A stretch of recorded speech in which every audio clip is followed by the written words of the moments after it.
Greetings, everyone. Pete Pardo here from Sea of Tranquility. Welcome to another edition of Ranking the Albums. Today we're going to take a look at the short but very cool discography of a band that I've been following from the very beginning when they burst on the scene in 1983, talking about Alcatrazz.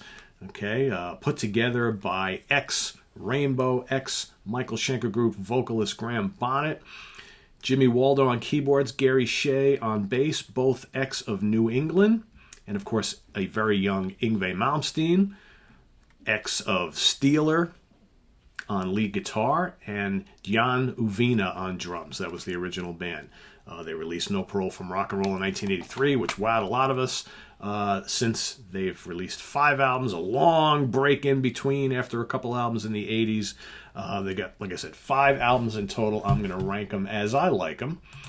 And let's dig into this, shall we? So, a lot of weird stuff going on with Alcatrazz today. We'll talk about that in a minute. But first, let me kick it off with my number 4. I'm sorry, my number, 4. What am I talking about? There's 4 albums, not 5 albums.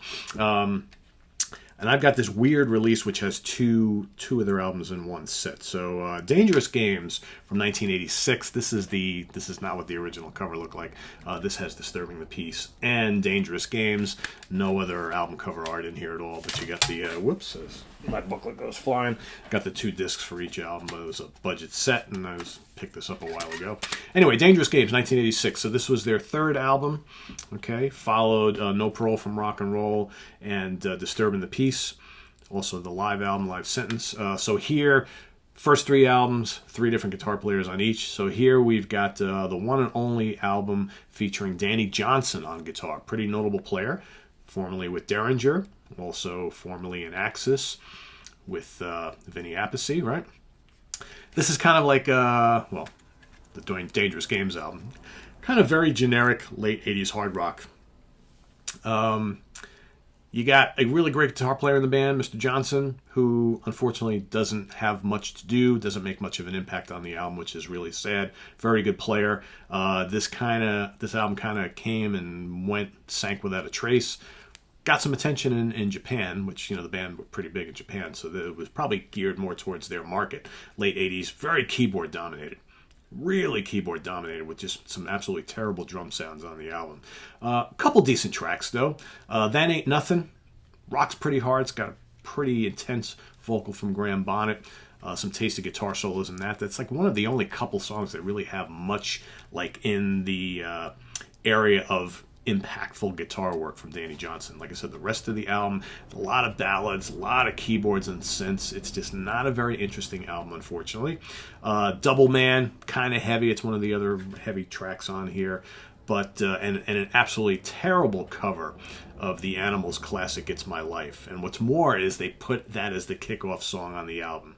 I mean, nothing kills an album more than a terrible cover song as your first song on side 1 of an album or first track of a CD or a cassette, whatever. So, Dangerous Games, probably out of their 4 albums, the only one that I very rarely go back to because it's just not all that interesting. Next up, we're going to go to 2020's Born Innocent, coming in at number 3. Strong release. All right, so this is the first time they have resurrected the Alcatrazz name for an actual album since 1986. So do the math. It's a long time, right? So here you've got Graham Bonnet back on board. I'm going to actually read you the list of contributors here. The problem with this album, it's a very strong album. Graham still sounds pretty good. Doesn't quite have the range that he did back then, but on album at least, he sounds really strong here. You got the band at the time of this album's release. It was Graham Bonnet on vocals, Jimmy Waldo and Gary Shea on keyboard and bass coming back. That's from the original band. You got Ben Quechia on drums. He was also in Graham Bonnet's solo band, the Graham Bonnet Band, and then Joe Stump on guitars. Had a lot of turmoil and changeover in the guitar slot over the last couple of years, both in the Graham Bonnet Band and in Alcatrazz, right? So that's the band as listed on the album. However, you've got so many guest stars on this album playing guitars and bass and drums and all sorts of stuff. Lyrics and a lot of the music written by a whole host of people. You got Chris and Pelletieri on guitars. You've got Nozumu Wakai on guitars and co-wrote a lot of stuff. D. Kendall Jones on guitars, the late Bob Kulick on guitars, Dario Molo guitars, Don Van Stavern on bass, Andy Haller additional bass, Steve Vai did some writing, Jeff Waters from Annihilator also appears on here, Steve Mann appears on here, Joanne Waldo, female vocals. So as you can see, it's not so much an Alcatrazz band album as an Alcatrazz idea album, an Alcatrazz like a almost like this is like a Graham Bonnet solo album studded with guest stars under the name Alcatrazz. That's kind of how it comes across to me. Does not diminish that it's a really good album. Okay, some really good tracks on here. Born Innocent title track kicks ass. You got Polar Bear, which is the first single that they released. Pretty decent song. Finn McCool kicks ass. London 1666 is great. Dirty Like the City. I Am the King rocks really hard. Paper Flags. The Wound is Open. Some good tracks on here. You know, he does the last song. He does a dedication to his friend Tony, who had passed away. It's a very heartfelt song. I'm not really digging it though. It's the vocal is just. But I can totally see the reason for doing it, and I get the sentiment behind it. So overall, strong record. Could be their heaviest album, to be honest with you. It's pretty rocking. Good amount of keys, lots of guitars, lots of guitar solos by the various people that are on the album. But yeah, but you know, now as we've heard, since the band have released this, they had a disagreement within the band about the management. Okay. And Graham Bonnet decided that he was going to leave the band because they didn't want to stick with the existing management. And the rest of the band decided to continue as Alcatrazz. They brought Doogie White in as vocalist. Kind of strange because you had Doogie and Graham both working together in Michael Schenker Fest the last couple of years. I don't know what's going on here. I don't know how the guys in the band can think that anybody is going to care about an Alcatrazz without Graham Bonnet, because quite frankly, Alcatrazz has always been Graham Bonnet's baby. Graham Bonnet is now going to continue with his version of Graham Bonnet's Alcatrazz. So once again, just like we had with Queensryche and Sweet and Saxon and so many other bands, we've got now two versions of Alcatrazz. Whatever.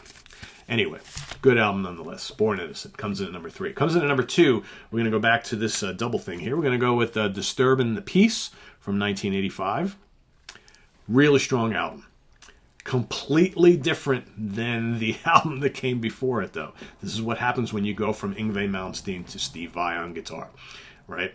It's the one and only album with Steve Vai on guitar. Basically, every album that they've released has had, you know, one guy, and that's as long as he lasted. So he's fairly fresh from Frank Zappa's band, like a year or two. Steve obviously learned a lot playing with Zappa. He brings a lot of those flavors here. The album has a completely different tone to the debut, like I mentioned. There's, you know, complete lack of that neoclassical flavor and element that permeates the first album due to Yngwie's presence. But it's still very much a guitar-dominated release. You got God Blessed Video, which kicks things off. A great track. A really fun song.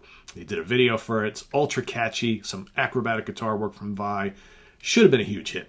I mean, that song is tailor-made for mid-'80s rock, right? Heavy rock. Really, really good. You got Mercy, big crunchy hard rocker. Wire and Wood also rocks hard.